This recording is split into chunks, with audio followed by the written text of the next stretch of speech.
سلام البنات، كي دايرين؟ لاباس عليكم؟ ان شاء الله تكونوا بخير وعلى خير، باحوال طيبه وصحه جيده. بارك عواشركم باش ما تمنيتوا رمضان على الابواب، ما بقى له والو، بقات له اقل من اسبوع. الله يوصلوا بالخير والسلامه والصحه وكل ما هو يزوين يا رب على جميع الامه الاسلاميه.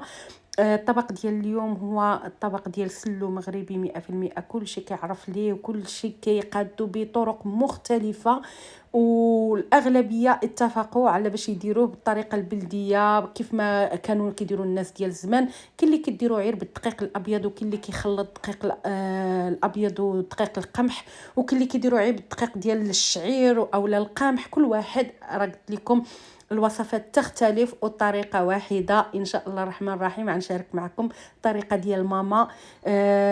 هي باش كبرنا ولفنا. ماما دائما كتصوبوا في واحد البانيو كبير ديال البلاستيك، كتخزنوا من العام لعام، كتجبدوا من السده عير ديال سلو، حيت كتذوق الحباب وكتذوق الناس. فاش بابا مسكين كان باقي خدام كتذوق الناس اللي في الشركه معاه. يعني سلو ديال ماما كان معروف صراحه. صافي، وكنذوقوا الجيران. كتعرفوا العادات ديالنا حنا، ضروري كنتبادلوا الاطباق. صافي، بغيت نشاركوا معكم لانه انا كل عام كندير سلو صحي، يعني ما فيش الزيت، ما فيش الزبده، ما فيش القلي. هذا العام اللي فات صوبته لخويا لانه ماما ما كانت صوباتو لي. صوبته لخويا وديته ليه، ولكن كنت موقفه التصوير ما صورتش لانه كنت عيانه. وحماق عليه خويا، قال لي صوبتيه بحال ماما. ايوا صافي، هذا العام قلت نصوروا ونشاركوا معاكم حتى انايا. كنتمنى يعجبكم الفيديو. خليكم مع الوصفه والمقادير، مع الفيديو بالطريقه والمقادير، وان شاء الله يعجبكم.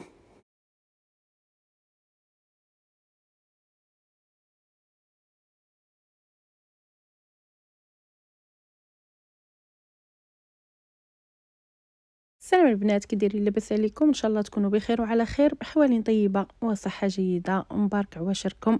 سيدنا رمضان ما بقى ليه والو، غير اسبوع ها هو غادي يجي يطلع علينا. مرحبا به. الله يوصلوا لينا بالخير والسلامه يا ربي والصحه، باش نقدروا نوقفوا ونأديو الصلاه ديالنا والصيام ديالنا بصحه جيده وعلى خير الجميع كامل يا ربي. الوصفه ديال اليوم هي وصفه ديال سلو تقليديه. هاد الوصفه هذه ديال ماما حبيبتي، كانت كديروا زمان، كديروا يعني كميه كبيره، وكانت كتفرق على الناس، تفرق على الجيران. المهم ما نطولش عليكم البنات. هاد الوصفه هذه ماشي هي الوصفه اللي كنت مشاركه معكم قبل ديال القمح. هذه وصفه بالدقيق الابيض. كنتمنى يعجبكم الفيديو، ونخليكم مع الفيديو بالطريقه والمقادير.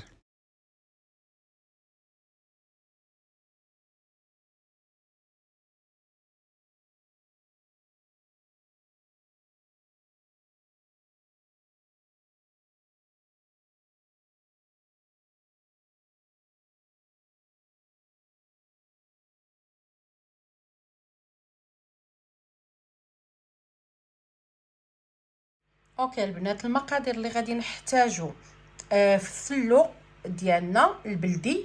عندي هنايا اليوم هاد المره غادي نديرو لكم بالطريقه ديال ماما، ماشي اللي كندير انايا بالقمح وما فيش الزبده وما فيش السكر. هاد الطريقه هذا ديال ماما من زمان كتصوبها. عندي هنايا كيلو ديال الدقيق غادي نغربلو وغادي نحمرو. عندي هنا كيلو ديال الجلجلان حتى هو غادي يتحمر. ربعة ديال سكر كلاصي حتى هي غادي تغربل. كاس ديال زيت ارغان وكاس ما عمرش ديال زيت العود. عندي هنا حب النافع، يلا طحنتو الريحه ديالو كتعطعط. وعندي حبه حلاوه، وعندي القريفه. وهنايا كاينه عندي واحد 700 غرام ديال اللوز بالقشره ديالو كيف كتشوفوا، مسحاه منقياه. عندي الحبيبات ديال المسكه الحره. هاد المسكه الحره كناخذها من عند الاتراك، صراحه فيها مذاق خطير، بنينه. عندي هنا 500 غرام ديال اللوز مفسخ وناشف. وعندي ربعه ديال الزبده اللي غادي ندوبها بورنوازيت. وهذا هو زيت ارغان اللي كنجيب معايا من البلاد وكنخبيه على قبل هاد السلو ديال اللي كنصوب. صراحه كيجي غزال، كيعطي واحد المذاق اللي هو يا خطير. المهم البنات هادو هما المقادير. كل يعني اي بيت مغربي كيقاد فلو في رمضان كيكون خاصو هاد المقادير. الحمد لله حنا في هاد البلاد جلجلان كيف كتشوفوا كيكون نقي، ما كنحتاجوش نقيوه ونضربوا فيه تماره. صافي هادشي اللي كاين البنات. ودابا غادي ندوزو باش نخدموا السلو ديالنا.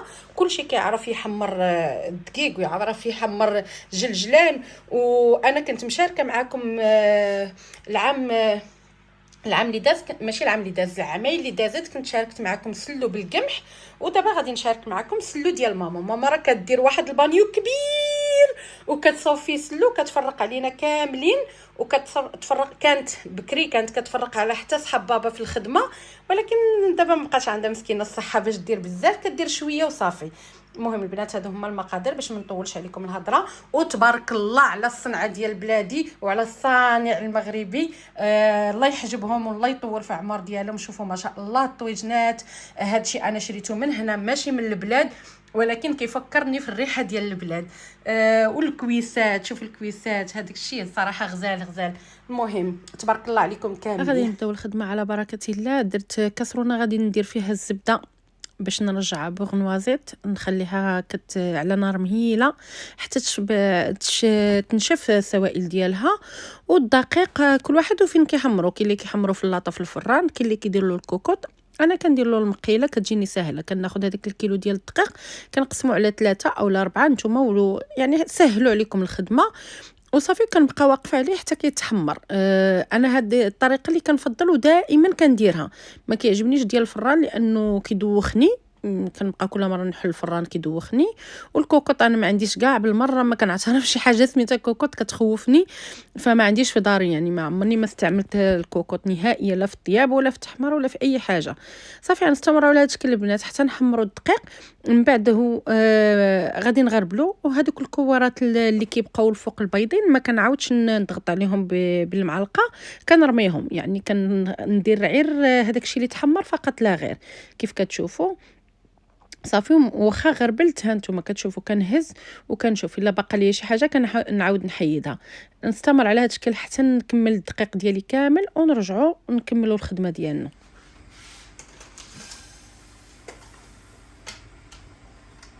دابا غادي ندير الجلجلان. المقله كانت سخونه عافيه متوسطه، درت نص الكميه ديال الجلجلان باش يتحمر لي على خاطرو حتى نسمعوه كيطرطق، وهذيك الساعه عاد نحيدوه من المقله.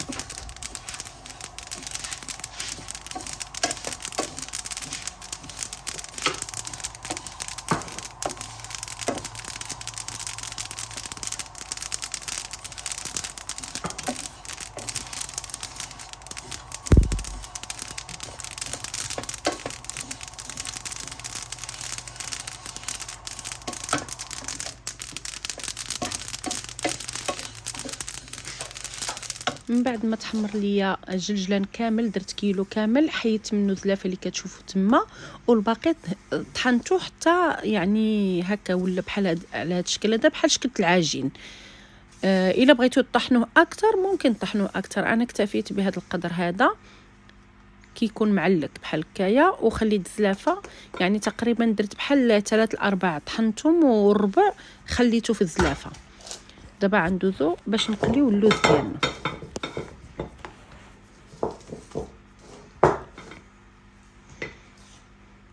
في نفس المقله ما استعملش صراحه بزاف ديال المعان، الزيت بارده.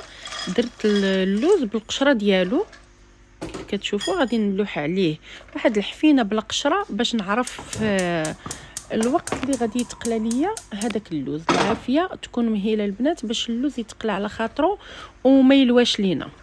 صافي ونبقى ندور في هذا اللوز بحال بشكل دائري باش كيتقلى كله يعني في وقت واحد، ما كيتحرقش. كيف كتشوفوا كندور بحال نحرك شي مرقه باش في شي شوربه ماشي مرقه. صافي حتى كتشوفوا هذيك اللويزات اللي مقشرين بداو كيتحمروا، عاد كنحيد اللوز ونديرو في واحد الزلافه. من بعد كنديرو كيطحن كيف شفتوا. شوفوا هذوك اللويزات كيتحمروا وما يتحمروش بزاف، راه حيت مازال كيرجع عليهم الصهد وكيزيدوا يتحمروا اكثر. صافي نصفيهم كاملين من الزيت وغادي نطحنوه حتى يولي يعني بحال كيفاش كنقولها، بحال بينات باتر، بحال الزبده، يعني كيكون رطب.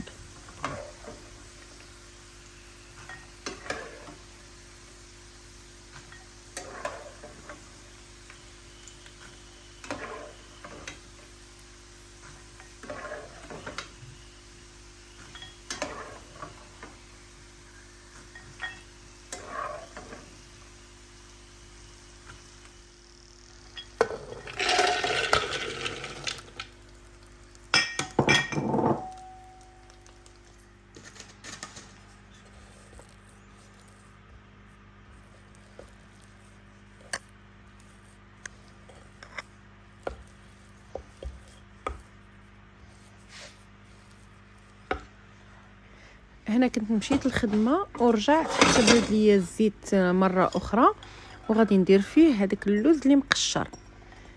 انا درت هذيك الكميه اللي كنت شاركت معاكم، وكانت عندي واحد الزلافه عبرتها كانت فيها شي 120 غرام، حتى هي زدتها على هذاك اللوز كيف كتشوفوا وصافي. وتا هو نفس الشيء غنبقى نحرك بشكل دائري باش يتحمر ليا كله متساوي.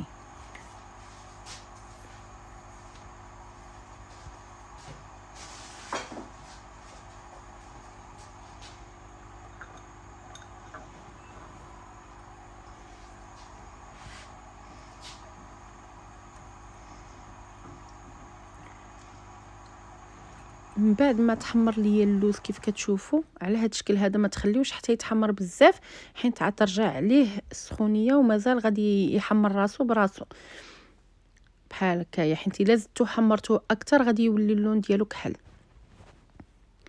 صافي. وهذا اللوز هذا غادي نحيد منه هذيك الزلافه اللي كنت ضفت دابا باش غادي نزوق بها كيف كتشوفوا. شفتوا كيفاش رجع اللون ديالو؟ والباقي غادي نطحنو عير، غادي نهروشو، ما غاديش نطحنو بحال الزبده، ما غاديش يكون سائل، نهرمشو باش يبقاو ليا طريفات في سلو كروكون، يعني ملي كناكلو سلو ما كناكلوش بحال الدقيق كله. قديت هادشي ديالي اللي قليتو واللي طحنتو واللي حمرتو. هذا اللوز مهرمش تشوفوا، ها هويا سكر كلاصي غادي نغربلو. هذا هو الطحين ديالي، شوفوا هذا اللوز اللي بالقشره ديالو، هذا بلا قشره مهرمش، واللي بالقشره مطحون بحال هكايا كيف كتشوفوا. عندي هنايا زلافه صغيره ديال الجنجنه المحمره، والتاليه هي حتى هي مطحونه. الزبده بورنوازيت اللي قلت لكم، الزيت غادي نشوف شحال غيخصني فيه، وهاد المكونات هادو غادي نغربلهم حتى هما، القرفه والنافع، هذه حبه حلاوه وهذه النافع، قريصه ديال الملحه، وهاد الحبيبات ديال السكر، حبيبات ديال المسكه غادي هكا ندكهم في المهراز مع شويه ديال السكر. دابا غادي نبداو على بركه الله نقادو في السلو، فيه الخدمه صراحه داليا الصباح كله. غادي نبداو على بركه الله. عندي هاد القصريه عزيزه البنات، هاد القصريه ديال ماما واخا مفرومه من الجنب باقي كنستعملها. درت تما قريصه ديال الملحه في الطبق، ضروري نديرو الملحه ما كنساوهاش صافي. غادي نغربل، درت تماك تقريبا معلقه كبيره عامره ديال القرفه، معلقه ديال النافع، ومعلقه ديال حبه حلاوه. غادي نغربلهم. غادي يجي يبان لكم هذاك الشيء كتير لانه هذاك سميتو عليه النافع كنت طحنته جديد، يعني ما طحنش ليا مزيان، ولكن ماشي مشكله كيعطي المذاق غزال صراحه. تماك خديت 6 الحبات ديال المسكه حره مع شويه ديال السكر كلاصي ودقيتهم حتى هما غادي نغربلهم. المسكه الحره ديال هنا بنينه وزوينه، كتعطي واحد الريحه غزاله.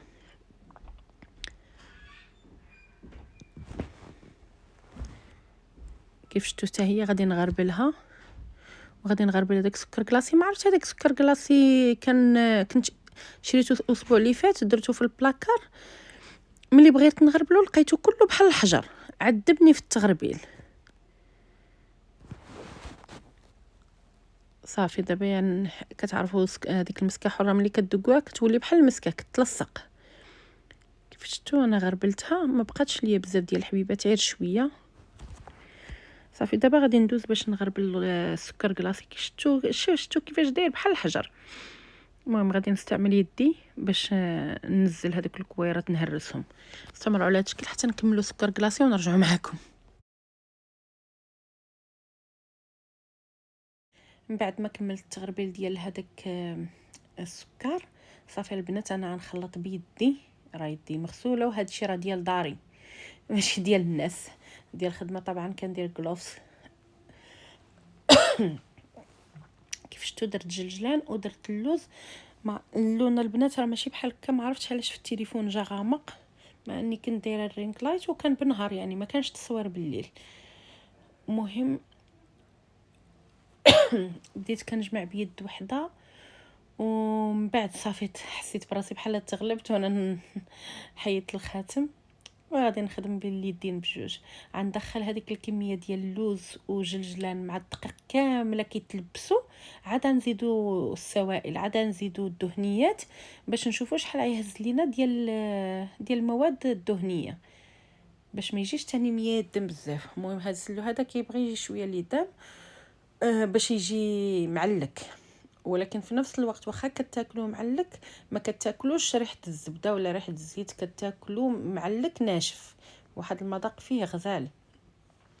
صافي نستمروا على هذا الشكل حتى تندمج لنا العناصر كامله. عاد نرجعوا باش نضيفوا الاشياء الاخرى. درت تماك جلجلان وغادي ندير اللوز، ودابا غادي نبدا نضيف الزبده والزيوت.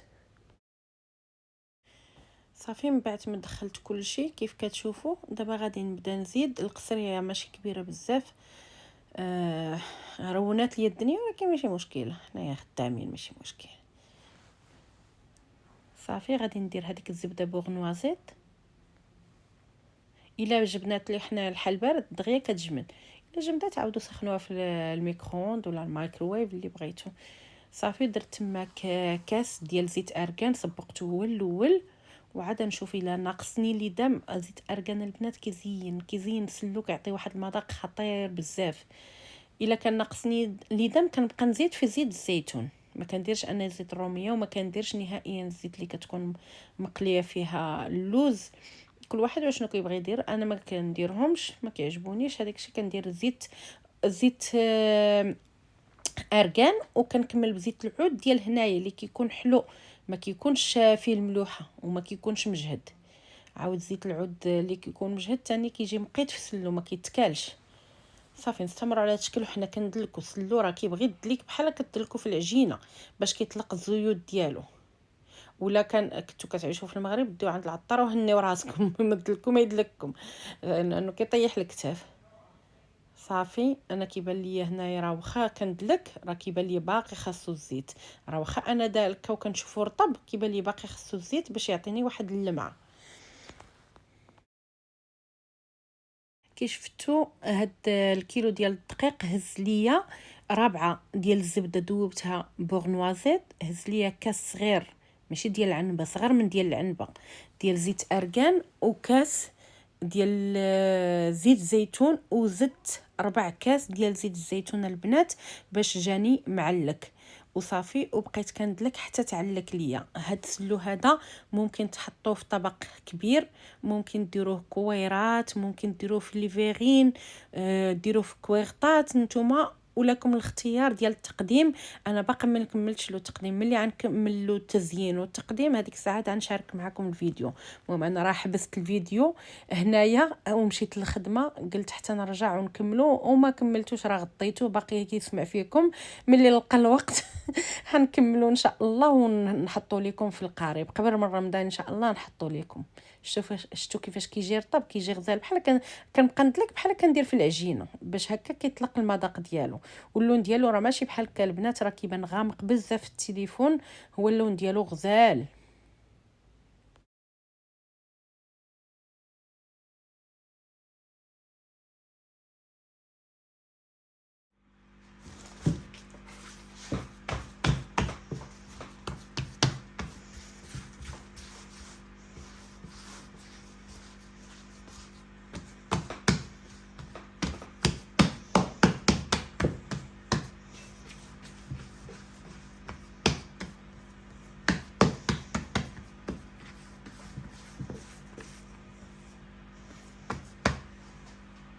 من بعد ما خلطت السلو ديالي خديت واحد الكميه درتها في الطبق ديال التقديم لانه جايين عندي الضياف في الاول ديال رمضان ان شاء الله، والباقي درتو في واحد السوبيير. الا كنتم مهتمين بالضيافه ديال رمضان ان شاء الله غنصورها لكم ونصور لكم شهوات اللي وجدت فيها. خديت واحد الطبيصيل ودرت هكايا يعني دوائر، نص دائره بحال هكا كيف كتشوفوا، اي كتزيين وصافي، يعني ماشي بالضروره الا ما بغيتوش ديروها ما ديروهاش، غير كتعطي واحد المنظر اللي هو زوين وصافي.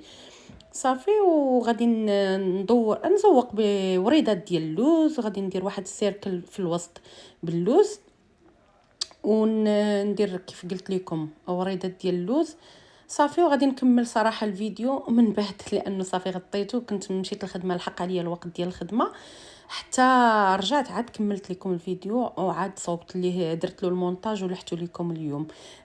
صافي على هاد الشكل البنات حتى نكمل التزيين ديالو ونرجع معاكم.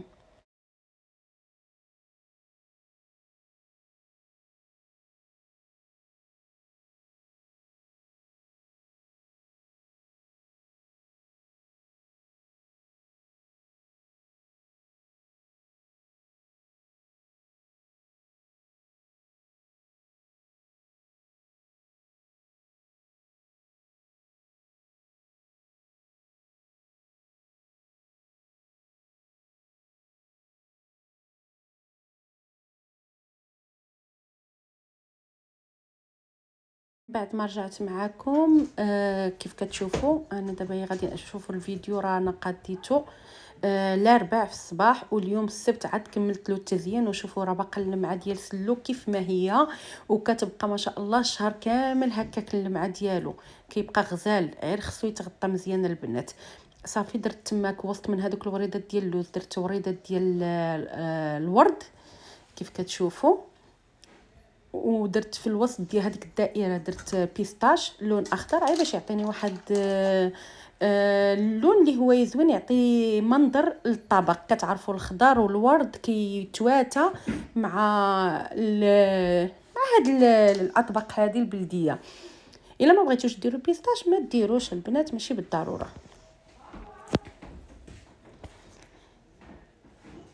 غنستمروا على هذا الشكل حتى نكملوا. درت تماك واحد الوريده وسط من هذاك البيستاش الخضر، غادي ناخذ واحد الوريده وغادي نفتتها وغنديرها في الجناب ديال اللوز لانه بان ليا مازال خصو شويه ديال الديكور.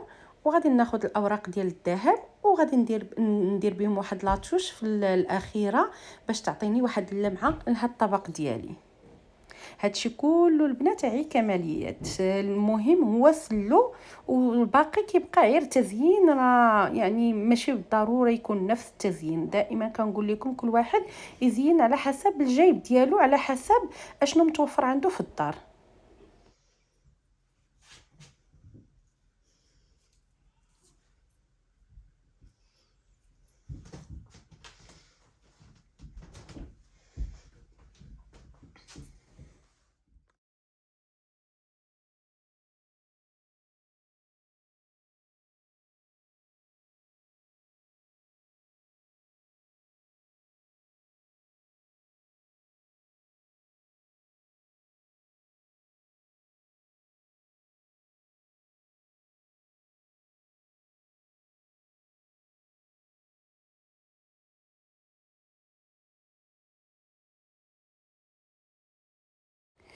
كيف شفتوا هذوك الوريقات ديال الذهب كيبينوا الطبق، كيعطي واحد اللمعه زوينه. غادي نوريكم هذيك هي ماشي باكيج، هي راه غير بحال الكتيب فيه 100 ديال الورقه وكل ورقه كاغي ديال الذهب. كيف كتشوفوا انا ما كنكمل منها كنرجعها، ضروري الورق ديال الذهب خاصو يكون ما بين ورقه وورقه. شفتوا هذا هو الكتيب. بهذا الفيديو ديالنا غادي يكون سهل البنات، كنتمنى تعجبكم الوصفه ديالي، تجربوها، بارطاجيوها مع احبابكم وصحابكم، بارطاجيو الفيديو الى عجبكم طبعا، وديروا لي لايك وتعليق اللي زوين، ومازال محتاجه للتشجيعات ديالكم. ونتلاقاو ان شاء الله في الفيديو القادم اللي غادي يكون فيديو ديال السيجار ديال الكاوكاو ان شاء الله. فرجه ممتعه وبارك عواشركم البنات.